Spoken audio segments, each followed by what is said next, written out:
Hello दोस्तों, स्वागत है आपका अपने YouTube channel yes study bye Bhanu sir पर। आशा है कि आप लोग सब लोग अच्छे होंगे।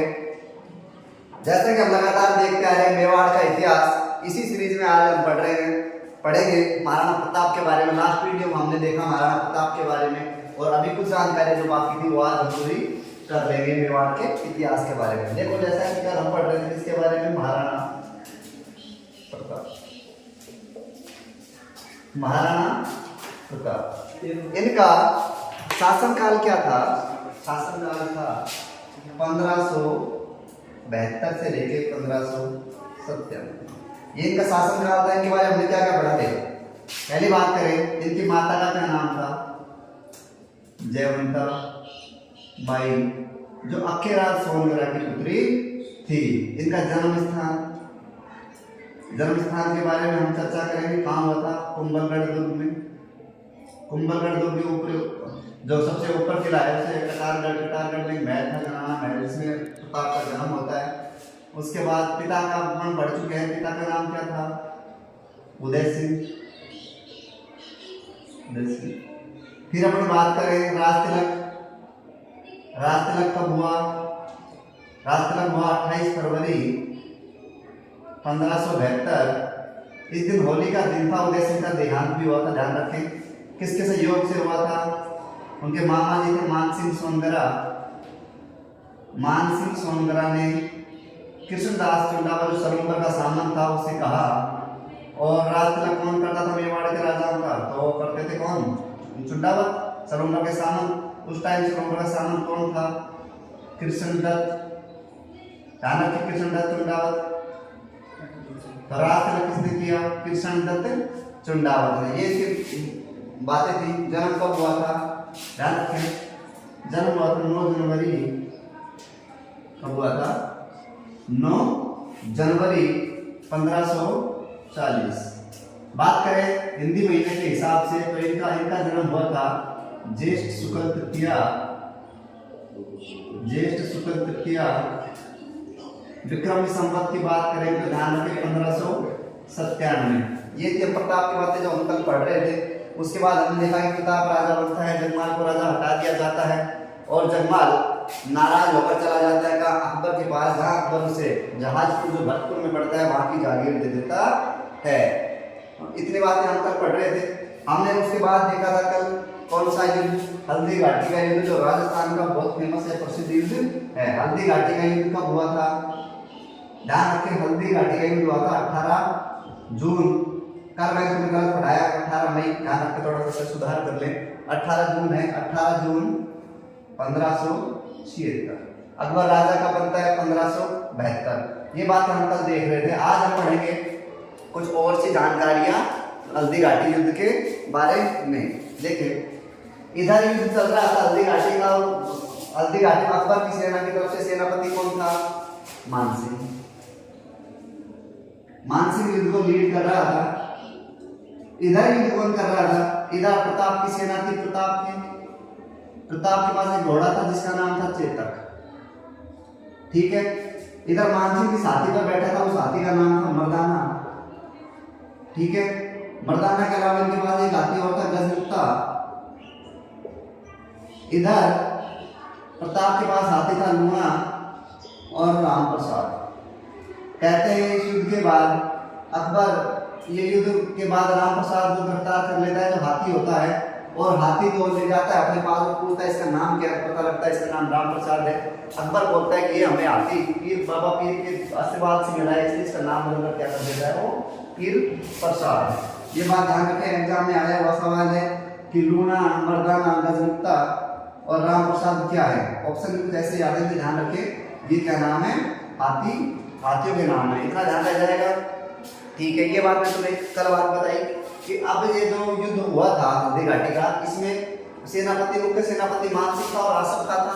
दोनों वापस चले जाते हैं। अकबर इनको सजा देता है कि दोनों दरबार में नहीं आओगे, और अकबर खुद युद्ध लड़ने आता है, लेकिन अकबर भी युद्ध ज्यादा नहीं कर पाता और बस उदयपुर को जीत कर उदयपुर का नाम बदल के चला जाता है। नाम क्या रख देता है उदयपुर का? मोहम्मदाबाद। क्या नाम रख दिया? मोहम्मदाबाद। ध्यान रखें कि अकबर ने उदयपुर का नाम बदलकर क्या कर दिया था, मोहम्मदाबाद। ये सारी चीजें हम कल पढ़ चुके हैं। देखो क्या क्या, पहले महाराणा प्रताप के बारे में जानकारी। महाराणा प्रताप की माता जयवंता बाई जो अक्षराज सोनगढ़ की पुत्री थी। उसके बाद जन्म स्थान कुंभलगढ़ में हुआ। कुंभलगढ़ के अंदर ध्यान रखें, कुंभलगढ़ गढ़ के अंदर कटारगढ़ दुर्ग है। कटारगढ़ दुर्ग में जनाना महल है। जनाना महल में जयवंता बाई महाराणा प्रताप को जन्म देती है। तारीख थी 9 जनवरी 1540। या हिंदी महीने के अनुसार, या हिंदी जो हिंदू नववर्ष उसके अनुसार बात करें तो ज्येष्ठ का महीना था, शुक्ल पक्ष चल रहा था। उसकी तृतीया को विक्रमी संवत 1597 को हुआ। पिता का नाम उदय सिंह था, जो हम पढ़ चुके हैं। इनकी माता उदय सिंह था। उसके बाद देखो ध्यान बात करें, राजतिलक कब हुआ, 28 फरवरी 1572, होली का दिन था। एक बात ध्यान रखें, मेवाड़ के कौन से शासक की मृत्यु होली के दिन हुई थी, ध्यान रखें, उदय सिंह की। उसी दिन राजतिलक किया गया जिसका महाराणा प्रताप का 28 फरवरी 1572। और मानसिंह जो के मामा थे, इन्होंने सपोर्ट किया किसको, काककृष्ण दत्त चुंडावत सरोवर के सामंत थे। इतना ध्यान रखें कि सरोवर जो ठिकाना था उसको राजतिलक करने का पूरा अधिकार था। या राजतिलक कौन करता था मेवाड़ के शासकों का, तो ध्यान रखें वो साथ करते थे कौन, सरोवर के सामने। फिर ध्यान रखें इधर युद्ध चल रहा था कौन सा, हल्दी घाटी का। हल्दी घाटी के युद्ध में हमने देखा कि मानसिंह एक हाथी पर बैठा हुआ जिसका नाम है मृदाना। इनके पास एक हाथी और था जिसका नाम था गजमुक्ता। इधर बात करें प्रताप के पास जो घोड़ा था उसका नाम था चेतक। और हाथों हाथी थे लूणा और रामप्रसाद। एग्जाम याद है, लूणा, रामप्रसाद, मृदाना, गजमुक्ता क्या है, ऐसा इतना बड़ा ध्यान रखें। अभी सुनो, चेतक के बारे में तुम्हें कल बता रहा था, जैसे जैसे रात युद्ध हो रहा था हल्दी घाटी का, तो चेतक के पैर कट जाते हैं, पैर घायल हो जाते हैं। उनको बड़ी मुश्किल से प्रताप की मदद से उसको युद्ध क्षेत्र से बाहर ले जाया जाता है। थोड़ी दूर आगे चलता है, गांव आता है बलीचा, और बलीचा में चेतक की मृत्यु हो जाती है। चेतक वहां पर बलीचा में जब चेतक की मृत्यु हो जाती है तो उसी पर बलीचा में ही एक छतरी बनाई जाती है चेतक की। ध्यान रखें, तो चेतक की छतरी कहाँ है, बलीचा, जो कहाँ है, राजसमंद में स्थित है। बलीचा कहाँ है, राजसमंद में स्थित है। ध्यान रखें, चेतक की छतरी कहाँ है, बलीचा में। चलो ठीक है। अभी बात, उसके बाद हम बात कर रहे थे कि अनेक इतिहासकारों ने इस युद्ध को अनेक नाम दे दिए। तो सबसे पहले बात करें अकबर की सेना की तरफ से आया था कौन, बदायूंनी। बदायूं के बारे में मैंने बताया था, उसकी किताब थी जिसका क्या नाम था, मुनक्कब खबुल तवारी। उसमें बदायूंनी ने, एक थे बदायूंनी, दूसरे थे अकबर के ही इतिहासकार अबुल फजल। उसके बाद बात करें कर्नल टोड, राजस्थान के इतिहासकार कर्नल जेम्स टोड, सुना होगा। उसके बाद एक आधुनिक इतिहासकार हुए आदर्शीलाल श्रीवास्तव। इन सब ने हल्दी घाटी के युद्ध को क्या क्या बोला है, देखिए एक एक करके मैं बताऊंगा। बदायूं ने बोला है क्या, गोगुंदा का युद्ध। क्या बोला है, गोगुंदा का युद्ध। बदायूं ने कहा है गोगुंदा का, ध्यान रखें, गोगुंदा का युद्ध किसने कहा, बदायूं ने। उसके बाद खमनोर का युद्ध किसने कह दिया, अबुल फजल ने। ये युद्ध चल रहा था गोगुंदा और खमनोर की पहाड़ियों के मध्य चल रहा था, इसलिए बदायूं ने कहते हैं गोगुंदा का युद्ध, और अबुल फजल बोलते हैं क्या, खमनोर का युद्ध। कर्नल जेम्स टोड जो यूरोपियन इतिहासकार थे, इन्होंने इसको कहा मेवाड़ की थर्मोपल्ली। मेवाड़ की थर्मोपल्ली, ये बात हो गई। उसके बाद है आदर्शीलाल श्रीवास्तव, जिस युद्ध को क्या कहते हैं, वो इस युद्ध को बोलते हैं बादशाह बाग का युद्ध। इतना ध्यान रखें, आदर्शीलाल श्रीवास्तव क्या बोलते हैं, बादशाह बाग का युद्ध, बादशाह बाग का युद्ध। इतनी बातें हो गई। अब देखो बदायूं ने क्या बोला, गोगुंदा का युद्ध। अबुल फजल ने क्या बोला, खमनोर का युद्ध। कर्नल जेम्स टोड क्या कहते हैं, जो यूरोपियन इतिहासकार मेवाड़ की थर्मोपल्ली, और आदर्शीलाल श्रीवास्तव बोलते हैं बादशाह बाग का युद्ध।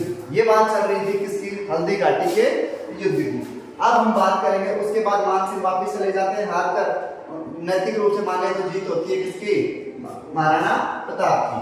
अब हम बात करेंगे उसके बाद जो मुगल शासकों ने जो फिर मेवाड़ पर हमले किए, एक एक हमला करके हम सारे एक एक करके पढ़ते हैं। इतनी बातें इंपोर्टेंट बातें जो हर एक चीज हल्दी घाटी में इंपोर्टेंट है, तो सभी बातें याद रखनी है। देखिए नेक्स्ट,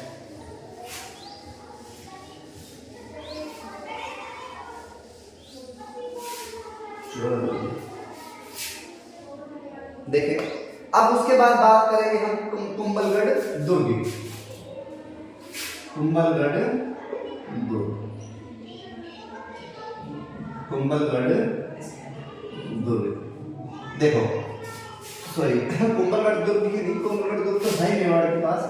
कुंभलगढ़ युद्ध, कुंभलगढ़ युद्ध के बारे में हम थोड़ा सा अब देखेंगे। सबसे पहले मैं बात करूं, जैसे ही मानसिंह हारकर चले जाते हैं, आसफ खां और मानसिंह उनको दरबार में आना बंद कर दिया जाता है। उसके बाद अकबर खुद भी आते हैं, खुद भी कुछ नहीं कर पाते, बस उदयपुर का नाम बदलकर चले जाते हैं। उनके पास एक तेज तर्रार सेनापति था जिसका नाम था शाहबाज खान। शाहबाज खान को भेजा जाता है कुंभलगढ़ युद्ध के लिए। कहा जाता है कि इतना तेज तर्रार आदमी था कि इसने कुंभलगढ़ युद्ध में 3 बार लगातार हमले किए। कब कब किए?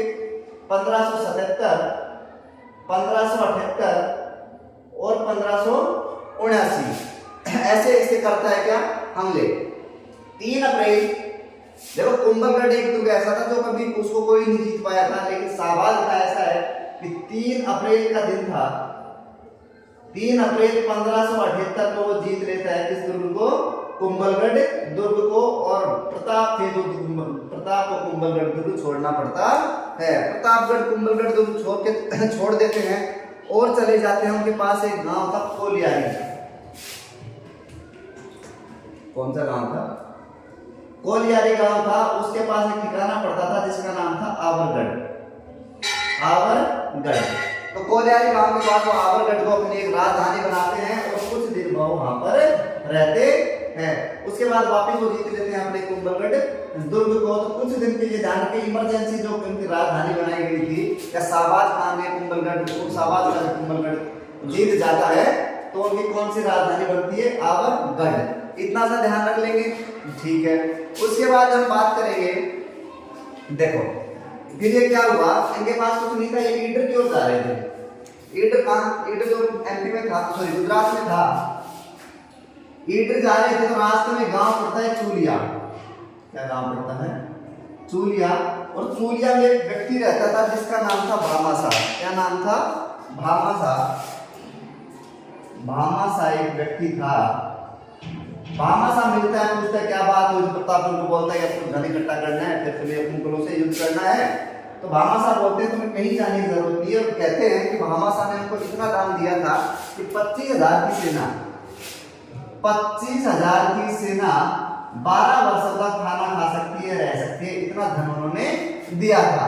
ध्यान रखिए, भामाशाह का एक भाई भी था, भामाशाह और ताराचंद दोनों ने मिलकर दिया था। लेकिन बस भामाशाह का नाम प्रसिद्ध हुआ। आज अपन कोई दान देता है तो सोचते हो भामाशाह एक, आप अपने आज के वर्तमान टाइम में बोला जाता है जो दान देता है भामाशाह, लेकिन वो भामाशाह जो नाम पड़ा था वो इसी नाम पर पड़ा था, भामाशाह। ऐसे तो नहीं पड़ा था कि ताराचंद क्या बोलते भामाशाह की सूची, ताराचंद की सूची, ऐसी तो कहीं नहीं देखते। अभी जो देखे तो अजीब भी लगेगा। तो ध्यान रखिए, मेवाड़ से जुड़ा हर एक शब्द इंपोर्टेंट है अपने आप में। भामाशाह नाम का व्यक्ति था, उसी के नाम पर आज हम देखते हैं भामाशाह उनको बात कहने लगे जो दान देते थे। तो कहा जाता है कि 25 इतना धन दिया उन्होंने, इतना दान दिया था कि 25,000 की सेना 12 वर्षों तक खाना खा सकती थी। कहा जाता है कि 25 लाख नगद प्लस 20 लाख सोने की असरफियां, 20 लाख सोने की असरफियां थी। ये बातें बताई जाती है भामाशाह के बारे में। आप सुनो, कुंभलगढ़ युद्ध में भी शाहबाज खान के लिए वो जीत लेता है, लेकिन महाराणा को ना तो मार सकता है, ना गिरफ्तार कर पाया, ना अधीन का स्वीकार कर पाया। ये वापस कुंभलगढ़ दुर्ग चला जाता, वो सॉरी अकबर के पास जाता है और सारी बातें बता देता है। उसके बाद घटना होती है, ये थी कुंभलगढ़ का युद्ध। उसके बाद महाराणा वापस कब्जा कर लेते हैं इस पर, कुंभलगढ़ पर। उसके बाद अब बात करें, दूसरी घटना होती है कौन सी? शेरपुर की घटना। शेरपुर की घटना। यहाँ अकबर क्या करते हैं, मुगल शासक एक नया सेनापति भेजते हैं जिसका नाम क्या होता है? जिसका नाम होता है अब्दुल रहीम खाना। ये इसका पूरा नाम था। अब देखो, ये एक कवि था, इतिहासकार था। कवि को भेज दिया गया कि जाओ कवि साहब, ये युद्ध से नहीं मानते, क्या पता आप जाओगे अपनी बातों से प्रताप को मना दोगे। लेकिन अब जाते हैं अब्दुल रहीम खान खाना और वहां जाकर देखते हैं कि क्या होना है, कुछ नहीं, युद्ध करना है नहीं। तो वो क्या करते हैं वहां पर, देखो ये घटना सिरपुर की होती है, ध्यान रखिए 1582 की घटना है, जो कुंभलगढ़ में बताया 77 की बात है। वो अपना जाके कैंप लगा लेते हैं और वहाँ बढ़िया रहते, शिकार खेले, मजे करें, वापस घर आ जाए। डेली का उनका यही था। उन्होंने महाराणा पर कोई हमला नहीं किया। अकबर पूछे तो कहते हैं महाराणा अभी महाराणा को हम गिरफ्तार नहीं कर सके हैं। बस इतना चलता रहा। एक दिन हुआ क्या कि अमर सिंह जो महाराणा का पुत्र था या महाराणा का बेटा था, उसने क्या किया, एक वो जा रहा था उधर से निकल के जंगलों की तरफ से, और उसको दिख जाता है किसका कैंप, अब्दुल रहीम खान खाना का। वहां अमर सिंह पहुंच जाता है और बाहर से बोलता है अमर सिंह को, रहीम खान, एक महिला बाहर आती है, बोले रहीम खान नहीं है, शिकार खेलने गए हैं। तो बोलता है कोई पुरुष है तो भेजो, बात करनी है। बोला कोई पुरुष नहीं है। तो बोले ठीक है तुम ही आ जाओ। तो सारी महिलाओं को, सभी महिलाओं को गिरफ्तार कर लेता है और सभी महिलाओं को गिरफ्तार करके कहाँ लेके आ जाता है, अपनी मेवाड़। आ गए कुंभलगढ़ दुर्ग में। वहां प्रताप बाहर खड़े खड़े सारी बातें देख रहे थे। उन्होंने कहा कि कौन है? वो बोलता है पिताजी आज तक का नाम है, मैंने तब गिरफ्तार कर लिया है मुगलों को। पता लगता है कि अब्दुल रहीम खान खाना नहीं थे, शिकार खेलने गए हुए थे। तो प्रताप अमर सिंह को थप्पड़ मारते हैं कि महिला क्या नाम है, हम इनको गिरफ्तार नहीं कर सकते, इनको वापिस छोड़ के आओ। और सभी महिलाओं का अच्छा बर्ताव करते हैं प्रताप और वापिस उनको उनके कैंप तक छुड़वाते हैं। ये बात जब अब्दुल रहीम खान खाना को पता लगती है तो वो देखता है कि प्रताप ना अगर ये सभी जो मुगल शासक है सारे यहाँ से चले जाएंगे, लेकिन राणा का वंश कभी कोई खत्म नहीं कर पाएगा। इसमें कई बातें दोहे के रूप में कही हैं, ठीक। और सभी महिलाएं बताती हैं रहीम को अच्छा बीवी है वो, तो वो वापिस रहीम खान खाना है वापिस मुगल अकबर के पास जाते हैं और कह देते हैं कि मैं तो नहीं जीत पाया। अब अकबर ये तो नहीं पूछ सकता कैसे नहीं जीत पाई, क्योंकि तो पहले कोई नहीं पाया महाराणा को, ठीक। उसके बाद ये घटना थी शेरपुर की घटना, इसमें कोई युद्ध नहीं होता है, इतनी बात ध्यान रखें। उसके बाद घटना होती है दिवेर का युद्ध। दिवेर का युद्ध, दिवेर का युद्ध होता है सन 1582 में। अकबर भेजता है एक अच्छे सेनापति जिनका नाम था सुल्तान खां। अकबर कभी खुद युद्ध लड़ने नहीं आया, वो सेनापति भेजता रहा सुल्तान खां आते हैं युद्ध लड़ने, और आते ही सुल्तान खां बड़े दिमाग वाले थे। आते उन्होंने अपने मुगलों की 4 चौकियां बना दी। कितनी चौकियां? 4 चौकियां। एक एक चौकी के नाम सुने। पहले जो चौकी है वो है देवल, देवल के बाद बेसुरी हो गया, देवल के बाद कौन सी?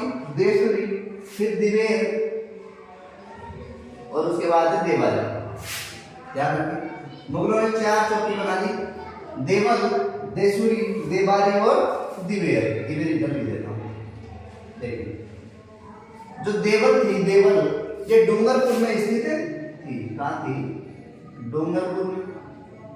देसुरी पाली में थी। देवाली अपन पढ़ा है, देवाली समझौता कहाँ है? वो उदयपुर में। और दिवेर कहाँ थी? दिवेर कहाँ थी? ये थी राजसमंद में। अब राजसमंद में कुंभलगढ़ किला था। तो दिवेर जो सबसे प्रमुख चौकी थी, सबसे जो प्रमुख चौकी थी वो थी कौन सी? दिवेर। दिवेर में क्या होता है, मुगल चारों साइड घेर लेते हैं किसको? कुंभलगढ़ को। कुंभलगढ़ को घेर लेते हैं तो वो युद्ध, अब उनको ये था कि आप अपना राणा झांसी में निकलेगा, वहीं से गिरफ्तार कर लेंगे, मार देंगे, जो भी करना होगा कर लेंगे। अब हुआ क्या, ये अचानक से प्रताप की कुछ छोटी टुकड़ी हमला कर देती है दिवेर वाली चौकी पर, और कहा जाता है कि ये युद्ध जो फेमस है वो अमर सिंह के बारे में फेमस है कि अमर सिंह की जो बहादुरी का वर्णन किया गया है कि जो अकबर की तरफ से जो सेनापति था सुल्तान था, उसको उसने घोड़े के समेत, घोड़े सहित बीच में से 2 टुकड़े कर दिए थे सुल्तान खान के और घोड़े के। उस टाइम अमर सिंह की उम्र थी 17 वर्ष। तो कहा जाता है कि अमर सिंह की बहादुरी के लिए भी इस युद्ध को दिवेर का युद्ध कहा जाता है। दिवेर के युद्ध को अमर सिंह की बहादुरी के लिए भी बताया जाता है। इतनी बातें हो गई। कर्नल जैनकोट इस युद्ध को बोलते हैं मेवाड़, इस युद्ध को बोलते हैं मेवाड़ का मैराथन। इतनी बातें हम पढ़ रहे थे। मेवाड़ का मेराथन किस दुर्ग को कहा जाता है? किसने कहा था? कर्नल जेम्स टोड ने दिवेर के युद्ध को मेवाड़ का मेराथन में कहा। ये बात ये थी, तीसरी घटना दिवेर का युद्ध। और इतने बुरे तरीके से सेना, जो अकबर की सेना थी, बुरे तरीके से प्रताप की सेना ने उनको हरा दिया था। ये ध्यान रखिए, 4 चौकियां हैं मुगल शासक सुल्तान खान ने बनाई थी, देवारी, दिवेर, देवर और देसूरी। दिवेर इनमें से प्रसिद्ध थी। दिवेर की चौकी पर युद्ध हुआ, इस कारण इस युद्ध का नाम पड़ा था दिवेर का युद्ध। ये थी 3 घटनाएं। उसके बाद एक अंतिम घटना होती है, कौन सी? देखें, अंतिम घटना थी वो थी जगन्नाथ कछुआ है, अकबर की तरफ से आते हैं। जगन्नाथ कछुआ सेनापति के रूप में आते हैं युद्ध लड़ने प्रताप से। हांडी छोड़े जगन्नाथ कछुआ की। जगन्नाथ कछुआ आते हैं तो बार बार प्रताप परेशान था कि कछुआ वंश के लोग हमें क्यों परेशान कर रहे हैं। कभी मान सिंह आ रहा है, कभी भगवंत दास आ रहा है। अब ये जगन्नाथ कछुआ है तो वो क्या करते हैं, आमेर की एक जगह होती है, एक ठिकाना था, एक जागीर थी मालपुरा, उस पर अधिकार कर लेते हैं। अधिकार करने के बाद अधिकार कर लिया किसने? प्रताप ने। और कछुआओं को वहां से ये भगा देते हैं। एक मालपुरा नाम की जगह है, उस पर प्रताप अधिकार करता है।